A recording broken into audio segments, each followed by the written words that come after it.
ಸಾಲದಂತೆ ಎಲ್ಲಾ ಸಹಪಾಠಿಗಳಿಗೆ ಎಚ್ಚರ ವಹಿಸುವಂತೆ ನೈರ್ಮಲ್ಯ ಸಚಿವರಾದ ಕುಮಾರಿ ರಿಕ್ಷಾ ಶ್ರೀಮಂತರಾವ್ ತಿಳಿಸಿದ್ದಾರೆ.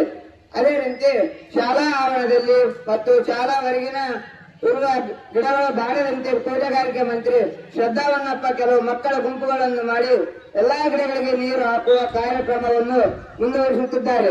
ಹಾಗೆಯೇ 10ನೇ ತರಗತಿ ವಿದ್ಯಾರ್ಥಿಗಳು ಶಾಲೆಯ ಅಲ್ಪ ವಿರಾಮ ಮತ್ತು ದೀರ್ಘ ವಿರಾಮ ಸಮಯದಲ್ಲಿ ಗುಂಪಾಗಿ ಬೇರೆ ಶಾಲೆಯ ವಿದ್ಯಾರ್ಥಿಗಳೊಂದಿಗೆ ಜಗಳ ಆಡುವುದು ಕಂಡು ಬಂದಿದ್ದು, ಇನ್ನು ಮುಂದೆ ಈಗಾಗಲಂತೆ ರಕ್ಷಣಾ ಮಂತ್ರಿ ಕುಮಾರ್ ಶೇಖಪ್ಪ ಅವರು ತಮ್ಮ ಸಹಪಾಠಿಗಳಿಗೆ ತಿಳಿಯಲಿದ್ದಾರೆ.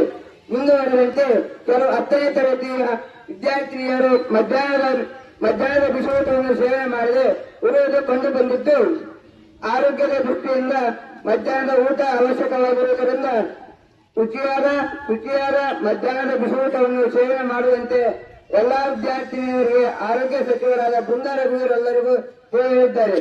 ಮುಂದಿನ ತಿಂಗಳ ಯೋಜನೆಗಳು ಎಫ್ಎಕ್ಯೂಗೆ ಹೆಚ್ಚಿನ ಅಭ್ಯಾಸವನ್ನು ಮಾಡುವುದು, ಎಲ್ಲಾ ವಿಷಯದ ಚಟುವಟಿಕೆಗಳನ್ನು ತಿಂಗಳ ಪೂರ್ಣಗೊಳಿಸುವುದು, ಶಾಲೆಯ ಸುತ್ತನ್ನು ಕಾಪಾಡುವುದು ಮತ್ತು ಎಲ್ಲಾ ವಿದ್ಯಾರ್ಥಿಗಳು ಸಮಯ